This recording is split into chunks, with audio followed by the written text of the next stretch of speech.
du moment où vous avez une idée en tête, il ne faudrait pas que les obstacles ou les avis des autres vous ralentissent.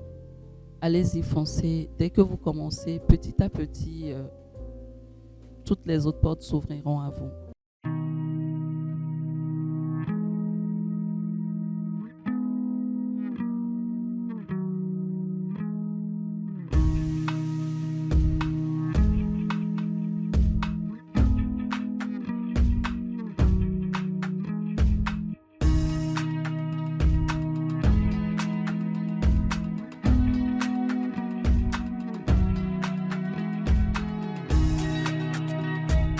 Bonjour Solim, bienvenue chez nous au podcast Golden Conversation au SICA Golden Hotel and Suites. Bonjour et merci de m'avoir reçu. Nous sommes ravis de vous avoir ici. Alors, ma première question, peux-tu nous parler de ton parcours et quelles sont tes principales motivations et les clés de ton succès? Merci. Je me présente déjà. Je suis Solim Pitassa, responsable digital et webmaster à Yastogo. Également, j'ai un podcast nommé Clémo Halayo, qui signifie Femme en lumière en kabye. Et déjà, pourquoi choisir ce nom Clémo Halayo? Je me dis, on a tellement de potentiel de femmes ici au Togo qui ne sont pas mises en lumière. Il manque aussi des mentors femmes et ça me permet de leur faire mettre la lumière sur elles, découvrir toute leur potentialité, tout ce qu'elles savent faire. Et c'est vraiment un projet qui me tient à cœur. Voilà. Alors, les clés de mon succès. Bon, déjà, je vais dire l'authenticité dans ce que je fais, parce que faudrait toujours apporter sa touche personnelle dans toutes nos actions et ne pas dépendre de ce que les autres ou la société nous impose de faire. Et ça me permet, moi, d'apporter ma touche, de se dire, ok, Solim, tu as un projet, tu le mets bien en place par rapport à tes objectifs à toi, à ce que tu veux amener, à ce que les gens puissent découvrir de ce que tu arrives à faire. Aussi, il faut dire qu'il faudrait tout le temps se performer, aller vers l'information. Je suis dans le digital, je suis dans les réseaux sociaux et c'est un monde qui bouge très beaucoup. Faudrait être à l'affût de l'information, les tendances, savoir ce qui marche, ce qui ne marche pas pour pouvoir l'adopter dans moi, ce que je fais comme activité. Donc je vais dire que c'est ce qui me permet d'être, bon, je ne vais pas dire au sommet, mais de gravir les échelons petit à petit. D'accord. Très bien, merci pour ces clés, les clés de ton succès et j'espère que d'autres pourront profiter de tes conseils. Alors, quels ont été les défis les plus marquants de ton expérience en leadership et comment les as-tu relevés?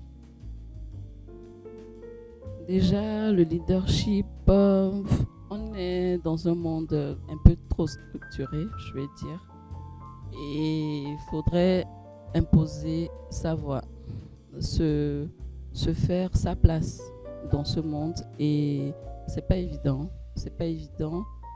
mais avec assez de confiance en soi, on arrive à y arriver. C'est vrai qu'on te dit je suis un peu trop sensible.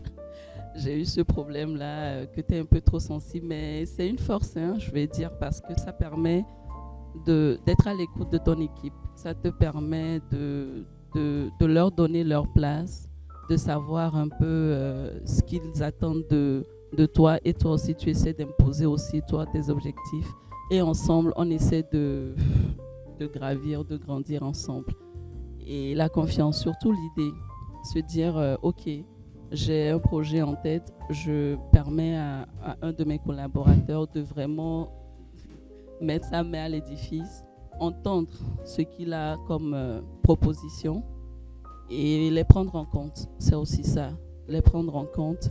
Et je dirais aussi qu'il faudrait leur donner l'aptitude de pouvoir y arriver, leur faire confiance. La confiance, c'est la base, hein. C'est la base pour pouvoir guider. Et tant qu'ils se mettent en confiance, ils se disent ouais, le travail sera plus performant et on y va ensemble, quoi. Très bien. Je vous remercie pour encore une fois ces conseils. Je te remercie pour ces conseils. Et donc là, face aux obstacles, comment cultives-tu la résilience et en fais-tu des opportunités de tous ces obstacles? Ouais, la résilience, je l'ai découvert il y a quelques années, je vais dire 2 ans à peu près. Parce que face aux défis, j'ai eu envie de laisser tomber, de tout abandonner. Mais après, si j'abandonne, qui le fera? Donc, je me suis dit non. Face à ces obstacles, c'est plutôt une force à moi. Je me pose la question, dans ce que j'ai comme obstacle, qu'est-ce que j'arrive à avoir à apprendre de plus dans ça? Qu'est-ce qui me permet dans ça d'aller encore un peu plus loin? Et je vais dire, c'est ça qui me fait ma force à moi.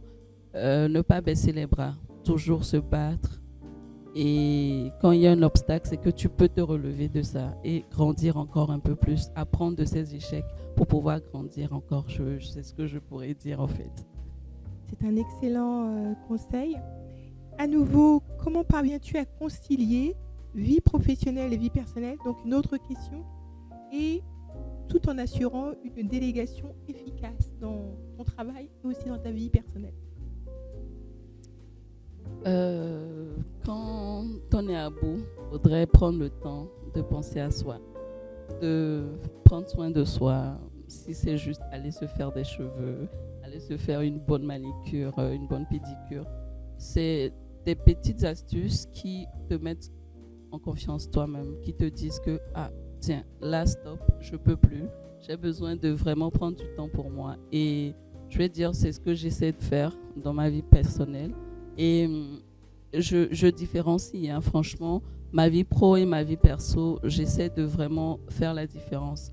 Quand faudrait organiser des réunions, bosser, je le fais aussi à côté. Quand il faut aussi prendre soin de moi aussi, je le fais. Je me dis, c'est ça. Et après, quand tu as la confiance, comme je le dis, ton équipe, après, ça va quoi. Tu n'as pas besoin d'être tout le temps derrière eux pour pouvoir les guider parce que tu as déjà instauré cette confiance et tu sais qu'ils peuvent y arriver. Donc, je n'ai pas forcément besoin d'être derrière eux à chaque fois pour leur dire ce qu'il faudrait faire ou ne pas faire. Et voilà, c'est ça quoi. Donc, faire la différence et se dire que quand ça ne va pas, on prend du temps pour soi et puis on avance et ça te permet de te renaître encore et d'être encore un peu plus performante qu'avant. Excellent conseil à nouveau. Je pense que tout ça, ce sont des conseils qui peuvent servir à toutes ces femmes et ces hommes qui veulent réussir, concilier vie personnelle et vie professionnelle, faire une pause et puis reprendre. C'est important. Oui. Voilà. Et pour mieux réussir, il faut savoir se reposer et prendre le temps pour soi. Quel conseil vous donnez aux jeunes qui aspirent de réussir dans votre métier? La passion, déjà, être passionné par ce qu'on fait, c'est ce que je dirais. Et il faudrait commencer. Du moment où vous avez une idée en tête, il ne faudrait pas que les obstacles ou les avis des autres vous ralentissent. Allez-y, foncez. Dès que vous commencez, petit à petit, toutes les autres portes s'ouvriront à vous. C'est ce que je pourrais dire. Donc, foncez, osez, allez-y. Je te remercie.